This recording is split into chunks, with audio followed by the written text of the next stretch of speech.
నమస్కారం 9 TV news తెలుగుకి స్వాగతం. హెడ్లైన్ చూద్దాం.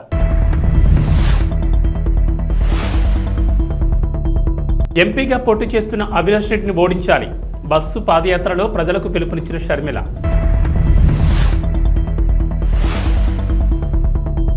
బేతంచెర్ల మండలంలో నిజం గెలవాలి అనే నినాదంతో నారా భువనేశ్వరి.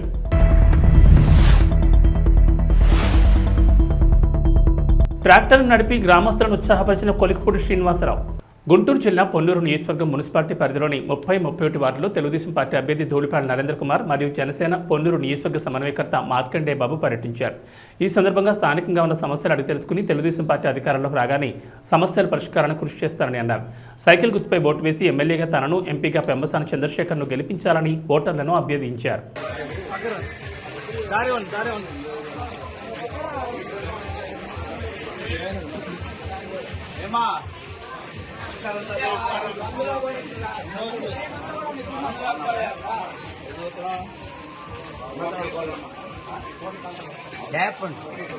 ఎన్టీఆర్ జిల్లా తిరువూరు నియోజకవర్గంలోని చౌటపల్లి గ్రామంలో విస్తృతంగా జనసేన, బీజేపీ బలపరిచిన టీడీపీ ఎమ్మెల్యే అభ్యర్థి కొలికపూడి శ్రీనివాసరావు ఎన్నికల ప్రచారం నిర్వహిస్తున్నారు. చౌటపల్లి గ్రామంలో మహిళలు హారతులతో, యువత బైకులతో గ్రామస్తులు ఘనస్వాగతం చేశారు.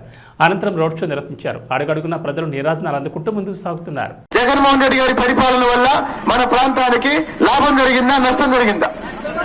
తాగునీటి ప్రాజెక్టుని మధ్యలో ఆపేశారు, అలాగనే సాగునీటి ప్రాజెక్టుని మధ్యలో ఆపేశారు. అమరావతిని ఆపేయటం వల్ల ఉద్యోగాలు రాకుండా పోయాయి. ఈ నేపథ్యంలో రాబోయే ఎన్నికల్లో మరి జగన్మోహన్ రెడ్డికి ఎందుకు ఓటేయాలి? రైతులు జగన్మోహన్ రెడ్డికి ఎందుకు ఓటేయాలి? మహిళలు జగన్మోహన్ రెడ్డికి ఎందుకు ఓటేయాలి? అమ్మఒడి ఎన్నికలకు ముందు ఎంతమందికి ఇస్తానన్నాడమ్మా? చెప్పండి. ఎన్నికలకు ముందు అమ్మఒడి ఎంతమందికి ఇస్తానన్నాడు? ఒకరికే కదా. పైగా చాలా నేను ఇంటింటికి వెళ్ళి ఆడవాళ్ళతో మాట్లాడుతున్నప్పుడు వాళ్ళు చెప్పింది ఏంటంటే, అమ్మఒడి మొదటి సంవత్సరం ఇచ్చిన వాళ్ళందరికీ రెండో సంవత్సరం రాలేదు, రెండో సంవత్సరం వచ్చిన వాళ్ళందరికీ మూడో సంవత్సరం రాలేదు. అంటే ప్రతి సంవత్సరం కొంతమంది తగ్గించుకుంటూ వస్తున్నారు. అలా పెన్షన్లు తగ్గించుకుంటూ వస్తున్నారు. ఈ ఊర్లో పెన్షన్లు తీసేశారా లేదా? చెప్పండి. పెన్షన్లు తీసేశారా లేదా? అమ్మఒడి చాలా మందికి తీసేశారా లేదా? అంటే కరెంటు బిల్లు ఎక్కువ వచ్చిందని, లేదా ఇల్లు కాస్త పెద్దదుందని, లేదా ఇంట్లో మోటార్ బైక్ ఉందని, లేదా కొడుకు హైదరాబాద్ లో ఉద్యోగం చేస్తున్నాడని ఏదో కారణం చెప్పి పథకాలు తీసేశారా లేదా? ముఖ్యంగా తెలుగుదేశం పార్టీ కుటుంబాల్లో పథకాలు తీసేశారా లేదా? జనసేన కుటుంబాల్లో పథకాలు తీసేశారా లేదా? ఎన్నికల ముందు ఏం చెప్పాడు? నేను కులం చూడను, మతం చూడను, అందరినీ నాశనం చేస్తానన్నాడు. చేసాడా లేదా? ఎవరినైనా వదిలిపెట్టాడా? కాబట్టి రాబోయే ఎన్నికల్లో ఈ రాష్ట్రాన్ని కాపాడుకోవాలంటే అందరూ ఆలోచించాల్సింది ఏంటంటే, అభివృద్ధి చేసే ప్రభుత్వానికి, అభివృద్ధి చేసే నాయకుడికి ఓటేయాలి. చంద్రబాబు నాయుడు గారు ఆయన పరిపాలన ద్వారా ఎంత అభివృద్ధి చేస్తాడో చూపించారు. జగన్మోహన్ రెడ్డి గారు 5 సంవత్సరాల పరిపాలన ద్వారా ఏం అభివృద్ధి చేశారో మనం చూస్తున్నాం. ఈ ఊళ్ళో ఉన్న రోడ్లు వేసింది ఎవరండి? చెప్పండి. ఈ ఊళ్ళో ఉన్న రోడ్లు వేసింది ఎవరు? ఎవరైనా ఈ ఊర్లో ఉన్న వైసీపీ నాయకులు ఈ ఊర్లో జగన్మోహన్ రెడ్డి గారు 1 గజం రోడ్డు వేయించారని చూపిస్తే నేను ఈ బండి దిగి వెళ్ళిపోతాను. వేయించారా? చెప్పండి. వేయించారా? నిజం గెలవాలి అనే నినాదంతో నారా భువనేశ్వర్ చేపట్టిన కార్యక్రమం బేతంచెర్ల మండలంలోని హెచ్కొట్టాల గ్రామంలో నిర్వహించారు. ఈ సందర్భంగా మాట్లాడుతూ తెలుగుదేశం పార్టీ నాయకులను, కార్యకర్తలను మరియు మహిళా లోకాన్ని ఉద్దేశించి ప్రసంగిస్తూ భావోద్వేగంతో తమ ఉపన్యాసాన్ని కొనసాగించారు. ఈ కార్యక్రమంలో నాయకులు పాల్గొన్నారు. జైల్లో పెట్టేయటం, అట్లానే అప్పుడు ఆ ఉద్యమం అప్పుడు మహిళల్ని కూడా చూడకుండా వాళ్ళు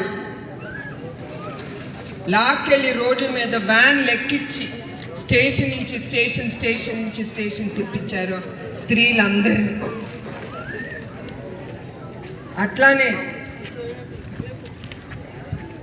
అమరావతి ఉద్యమం మహిళలు అంటే నాకు అది కూడా గుర్తుకొస్తుంది. ఎందుకంటే స్త్రీలు అనుకుంటే ఎది పట్టు విడరు, వాళ్ళు ఆ శక్తి అనేది ఉంటుంది. ఇప్పటికీ అమరావతి రాజధాని కోసం మన అన్నదాతలు పోరాడుతున్నారు. 1600 రోజుల పైన అయింది. ఇప్పుడు కూడా స్త్రీలు అక్కడ ఉండి పోరాడుతున్నారు. మీకు తెలుసు ఆ సమయం అప్పుడు చాలామందిని స్త్రీల్ని వాళ్ళ ఒంటి మీద బట్టుందా కూడా చూడకుండా లాక్కెళ్ళారు, గిచ్చేవారు. ఇష్టం వచ్చిన చోట్లు లాక్కెళ్ళి వ్యాన్లు ఎక్కించేవారు. అట్లానే ఒక స్త్రీ గర్భిణీగా ఉన్నప్పుడు ఒక పోలీస్ అతను బూట్ కాలుతో ఆ అమ్మాయిని తన్నాడు. పాప శిశువు అక్కడికే మరణించింది. అది ఈ ప్రభుత్వం స్త్రీ మీద చూపించే గౌరవం.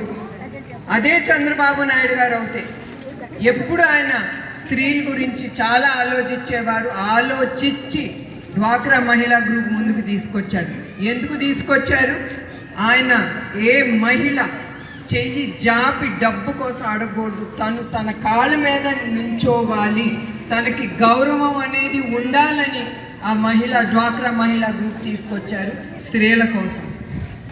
అట్లానే అదే కాదు, చాలా పథకాలు తీసుకొచ్చారు ఆయన మీకోసం. ఆయన ఉమ్మడి ఆంధ్రప్రదేశ్ అప్పుడు మీరు చూసే ఉంటారు, హైటెక్ సిటీ మొదలుపెట్టారు, ఐటీ రంగం తీసుకొచ్చారు. ఆయన నుంచి బయటికి రాని మహిళలు బయటకు వచ్చి ఆయన కోసం పోరాడారు, ఆయన విడుదల అవ్వాలని. ఎందుకంటే ప్రతి ఒక్కడికి తెలుసు ఆయన ఏం తప్పు చేయలేదని. 3,000 కోట్లు అన్నారు, తర్వాత 327 అన్నారు, మళ్ళీ 27 కోట్లకి దిగారు వాళ్ళు. కానీ ఇప్పుడు కూడా వాళ్ళు చూపించలేకపోతున్నారు. ఆ 27 కోట్లు ఎవరి అకౌంట్కి వెళ్ళింది అనేది ఈ ప్రభుత్వం చూపించలేకపోతుంది. అదే కాదు, చంద్రబాబు నాయుడు గారు ఒక్కరినే కాదు, చాలామంది కార్యకర్తలు ఎదుర్కొన్నారు, ఇప్పుడు కూడా ఎదుర్కొంటున్నారు తప్పుడు కేసులు. ఒక రాష్ట్రం రాజధాని లేకుండా మన ఆంధ్రప్రదేశ్, అది తప్ప ఇంకే ప్రతి రాష్ట్రానికి రాజధాని అనేది ఒకటి ఉంటుంది. అది లేకుండా పోయింది. మనకి సిగ్గు చేటు తల దించుకోవాలి. రేపు ఎవరైనా వచ్చి మీ రాజధాని ఎక్కడ అంటే ఏమని చూపిస్తాం? రాజధాని కోసం మీరందరూ చూశారు ఎట్లా అమరావతి మన అన్నదాతలు ఆయన నాయకత్వం మీద నమ్మి 33,000 ఎకరాలు ఆయనకి రాసిచ్చారు. అది ఎందుకు రాసిచ్చారు? వాళ్ళకి నమ్మకం ఆయన మీద. అట్లా రాసిచ్చి ఇప్పటి వరకు అమరావతి అనేది నిర్మాణం చేయకుండా అన్నదాతల్ని, స్త్రీల్ని ఇబ్బంది పెట్టిస్తున్నారు. అట్లానే వైసీపీ రెబల్ ఎంపీ రఘురామకృష్ణరాజు టీడీపీలో చేరారు. చంద్రబాబు సమక్షంలో పసుపు కండువా కప్పుకున్నారు. టీడీపీ అధినేత చొరవతోనే మళ్లీ ప్రజల ముందుకు వచ్చారని రఘురామ తెలిపారు. చంద్రబాబు ప్రజల రుణం తీర్చుకుంటారన్నారు. జూన్ 4న కూటమి ప్రవచన సృష్టిస్తుందని చూసి చెప్పారు. తెలుగుదేశం పార్టీ అభిమానులు, జనసేన అభిమానులు, భారతీయ జనతా పార్టీ అభిమానులు అందరికీ నా హృదయపూర్వక నమస్కారాలు. ఈరోజు పెద్దలు నారా చంద్రబాబు నాయుడు గారు గతంలో నా ప్రాణాలకి ముప్పు వాటిల్లినప్పుడు ఆ రోజు రాత్రి ఆయన నిద్రపోకుండా లాయర్స్తో మాట్లాడటమే కాకుండా నా కుటుంబ సభ్యులు అందరినీ, నా భార్యని, నా కుమార్తెను, కొడుకును కూడా తొందరపడొద్దమ్మా, నేను ఉన్నాను అని చెప్పి, ఉన్నాను విన్నాను అని సొల్లు కబుర్లు చెప్పేవాళ్ళు కాదు. నిజంగా ఆయన నాకు ఉన్నారు, నిజంగా ఆయన నా ఆక్రోశం విన్నారు కాబట్టి ఇప్పుడు ఆయన చెప్పినట్టు నేను మీ ముందు బ్రతికున్నా. సో కాబట్టి నేను ఆయనకి ఎంతో రుణపడి ఉన్నాను. ఇక నుంచి కొన్ని కారణాల వల్ల నేను 4 ఏళ్లు దూరంగా ఉండవలసి వచ్చింది. అయినా చంద్రబాబు నాయుడు గారి చొరవతో ఈరోజు నేను మళ్ళీ మీ ముందుకు రావడం జరిగింది. ఎప్పుడూ నేను ముందుగా చంద్రబాబు నాయుడు గారికి, అలాగే మీ అందరికీ నేను రుణపడి ఉంటాను. మీ రుణం నేను తీర్చుకుంటాను. అతి త్వరలో జూన్ 4వ తారీఖు ప్రపంచం సృష్టించబోతున్నారు నారా చంద్రబాబు నాయుడు గారు. అలాగే ఆయనకి తోడుగా పవన్ కళ్యాణ్ గారు, పైన నరేంద్ర మోడీ గారు. ఈ కలయిక నేను సంవత్సరంగా చెప్తున్నా, త్రిమూర్తుల కలయిక ఉంటుంది అని. అందులో బ్రహ్మ మోడీ గారు అయితే విష్ణుమూర్తి మన చంద్రబాబు నాయుడు గారు, పరమశివుడు పవన్ కళ్యాణ్ గారు, సైన్యం మనం అందరం. జై తెలుగుదేశం, జై చంద్రబాబు నాయుడు గారు, జై మోడీ, జై పవన్ కళ్యాణ్. Thank you. కడప జిల్లాలో వైసీపీ పార్టీలో ఎంపీగా పోటీ చేస్తున్న వైఎస్ అవినాష్ రెడ్డిని ఓడించాలని ఏపీసీసీ చీఫ్ వైఎస్ షర్మిలారెడ్డి ప్రజలు పిలుపునిచ్చారు. ఎన్నికల ప్రచారంలో భాగంగా బస్సు యాత్ర ప్రారంభించారు. ఈ సందర్భంగా మాట్లాడుతూ బాబాయిని చంపిన వ్యక్తిగా మళ్లీ టికెట్ ఇచ్చారని ఆమె ఆరోపించారు. అలాంటి వారికి ఓట్లు వేయొద్దని ప్రజలు బుద్ధి చెప్పాలన్నారు. కాంగ్రెస్ పార్టీలో ముఖ్యమంత్రిగా ఉన్న దివంగత మాజీ ముఖ్యమంత్రి వైఎస్ రాజశేఖర రెడ్డి ఎన్నో అద్భుతాలు చేశారన్నారు. ఇప్పుడు జగన్మోహన్ రెడ్డి ముఖ్యమంత్రిగా ఉండి బీజేపీకి రాష్ట్రాన్ని తాకట్టు పెట్టారని, విభజన హామీలు ఒక్కటే అమలు చేయలేదన్నారు. ప్రత్యేక హోదా లేదని, కడప స్టీల్ ఫ్యాక్టరీ లేదని, ఇవాళ వైఎస్ఆర్ బిడ్డ కడప ఎంపీగా పోటీ చేస్తుందని, దీనికి కారణం జగన్ గారే అన్నారు.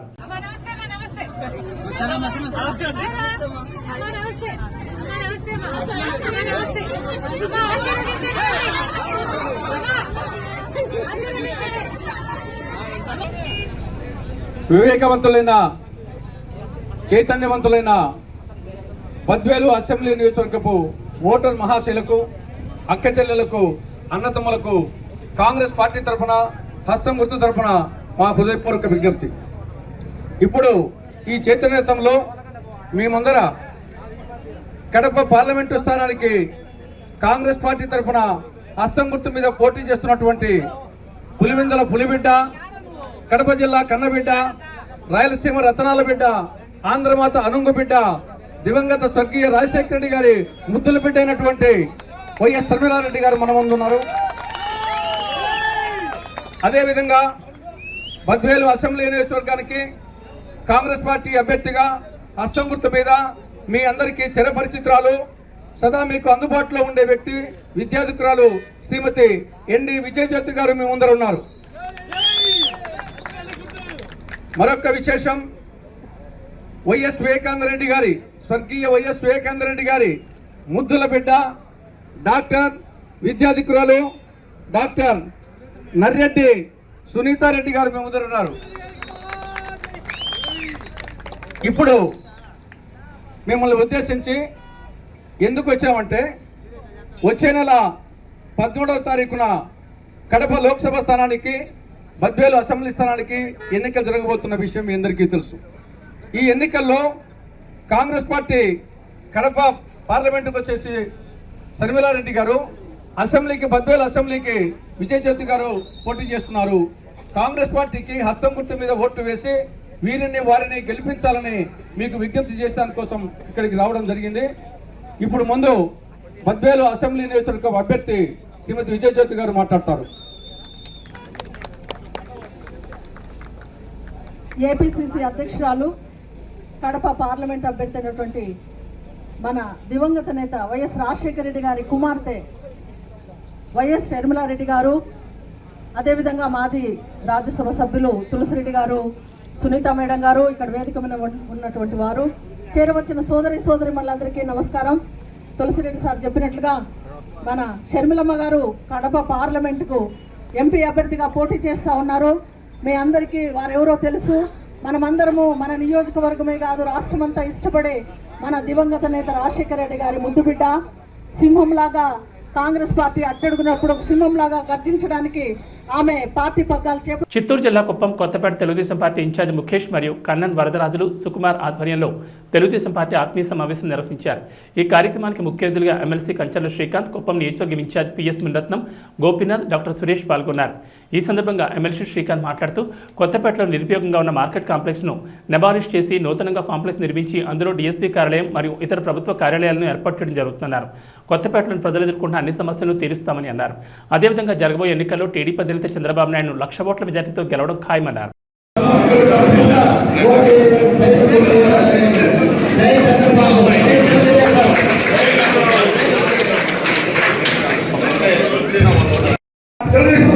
వచ్చిన తర్వాత వాళ్ళ సమస్యలు మన నాయకులు తీర్చాలని కోరుతున్నాను. మా క్యాస్ట్ తరఫున మేము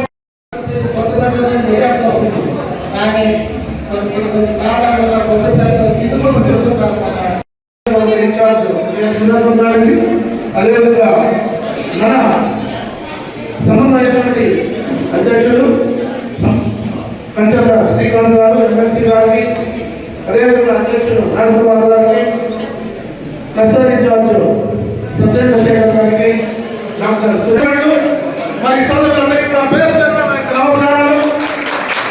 ఈరోజు కుప్పం కొత్తపేటలో మనకు ఎన్నో కార్యక్రమాలు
ముఖ్యంగా ఇక్కడ ఉన్నటువంటి వారికి త్రాగునీరు అదేవిధంగా ముఖ్యమైనటువంటి సమస్య దాన్ని కూడా కొంతవరకు తీర్చడం జరిగింది. కానీ ఇంకా అవసరం చాలా ఉంది. అదేవిధంగా కొన్ని చోట్ల రోడ్లు కూడా ఇంకా వేయాల్సిన అవసరం ఉంది. అదేవిధంగా ఇక్కడ ఉన్నటువంటి ఈ యొక్క బడుగు బలహీన వర్గాలు అన్ని కులాల వారు ఉన్నారు. 10 కులాలకు సంబంధించిన వారు కూడా ఉండడం జరుగుతూ ఉంది. వారందరూ కూడా బీసీ కులాలు, ఎస్సీ కులాలు, మైనారిటీలు ఉన్నారు. కాబట్టి వారందరికీ కూడా కావాల్సినటువంటి ఎన్నో సదుపాయాలు మన చంద్రబాబు నాయుడు గారి ద్వారా రావడం జరుగుతుంది. కానీ మొదటగా కుప్పం కొత్తపేటలోనే చేయాలని మన వారందరినీ కూడా నేను కోరి ప్రార్థిస్తా ఉన్నాను. అదేవిధంగా ఈ కొత్తపేటకు కావాల్సిన అన్ని సౌకర్యాలు చేయవలసిందిగా కోరుతూ ఈ అవకాశం ఇచ్చిన మీ అందరికీ కూడా ముఖ్యంగా మనమందరం కూడా ఒకే మాట ఇస్తున్నాం. కొత్తపేట తరఫున మేము పూర్తి మెజారిటీ తెప్పించి చంద్రబాబు నాయుడు గారికి 1,00,000 ఓట్ల మెజారిటీతో భాగస్వామ్యం అయ్యేటట్లు అందరూ చేయాలి. చంద్రబాబు నాయుడు గారికి 1,00,000 ఓట్ల మెజారిటీ తెప్పిస్తాం. మనకు కావాల్సిన పనులంతా కూడా పెద్దలు ముందు నుండి చేయవలసిందిగా వాళ్ళకు పూర్తి సహకారం కోరుతూ ఈ అవకాశం ఇచ్చిన మీ అందరికీ కూడా నమస్కారం తెలుపుతున్నాను. జై హింద్, జై తెలుగుదేశం, జై చంద్రబాబు నాయుడు గారు. ప్రతి పంట ప్రతి దెబ్బకి కుప్పం నియోజకవర్గంలో సమాధానం చెప్పడమే మొదటి 3 నెలలు చేసే పని. ఫస్ట్ 3 నెలలు చేసే పని ఎవరైతే తెలుగుదేశం పార్టీ కార్యకర్తలు నాయకులు తాకారో వాళ్ళందరికీ ఏ విధంగా సమాధానం చెప్పాలనేది మొదటి 3 నెలలు చేసే పని. తర్వాత ఇక్కడ కొత్తపేటలో చెప్పినట్టు ఇందాక పీసం కానీ వేదిక మీద ఉన్న నాయకులు కానీ చెప్పినట్లు ఖచ్చితంగా అక్కడ కాంప్లెక్స్ ఏ విధంగా వాడుతున్నారో మేము చూసాం. నా ఉద్దేశం అయితే చంద్రబాబు నాయుడు గారు చెప్పవచ్చు, దాన్ని డిమాలిష్ చేసి పూర్తి స్థాయిలో ఒక మంచి కాంప్లెక్స్ కట్టి దాంట్లో ఫస్ట్ డిఎస్పీ ఆఫీసు ఇంకా ఇతర ఆఫీసులు మనం ఏమేమి పెట్టగలమో అక్కడ ఆ రోజు అధికారుల సలహాలు సూచనలు తీసుకోవడం, పోలీసింగ్ కొత్తపేట అయ్యేదో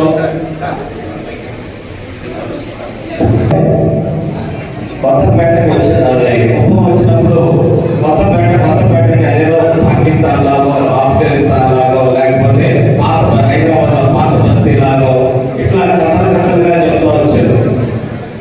సరే తర్వాత కూడా అర్థమైంది. తర్వాత మనం యువగణం ర్యాలీ ఫస్ట్ టైం కొత్తపేటలో నుంచి పెట్టాలని చెప్పేసి పెట్టడం ఆ రోజు జరగడం, తర్వాత అన్ని కార్యక్రమాలు కూడా మనం చేసుకుంటూ వచ్చాము. సరే ఇన్నిసార్లు ఇక్కడ ఉన్నటువంటి వాతావరణ పరిస్థితులు అంటే ఇక్కడ ఉన్నటువంటి దౌర్జన్యాలు వీటినన్నింటినీ ఉద్దేశం చేసుకొని చంద్రబాబు నాయుడు గారి కార్యక్రమం 2 సార్లు ఇక్కడ కొత్తపేటలోనే పెట్టడం జరిగింది. మొన్న వచ్చినప్పుడు ఒక కార్యక్రమం పెట్టాము, అంతకుముందు వచ్చినప్పుడు కూడా ఒక కార్యక్రమం పెట్టాము. 2 పెట్టి నేను అండగా ఉన్నాననే భరోసా చంద్రబాబు నాయుడు గారి చేత కొత్తపేట వాసులకి ఇప్పించడం జరిగింది. కాబట్టి చంద్రబాబు నాయుడు గారు పాత బస్తీలో అల్లాపూర్ని తొక్కేశారు, పెద్ద నక్సలైట్లను తొక్కేశారు, ఉక్కు పాతం మోపి అణిచివేశాడు, పెద్ద ఫ్యాక్షన్ లీడర్లను కూడా ఏ విధంగా చేస్తారో మనకు అర్థం చూశారు.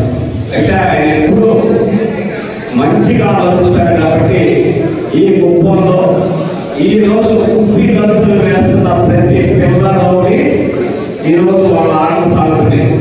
ఏ రోజు ఆయన 35 సంవత్సరాలు ఆయన తలుచుకోవాలంటే ఇక్కడ ప్రతిపక్షం అనేది లేడు లేదా? 35 సంవత్సరాల్లో 14 సంవత్సరాలు ఆయన ముఖ్యమంత్రి ఉన్నారు. ఆయన ఒక్కసారి ఇక్కడ చేసి ఉంటే ఇక్కడ ఎవరైనా ఒక్కరైనా మనకి ప్రతిపక్షంలో. ఇవి బులెటిన్ విశేషాలు. నమస్కారం.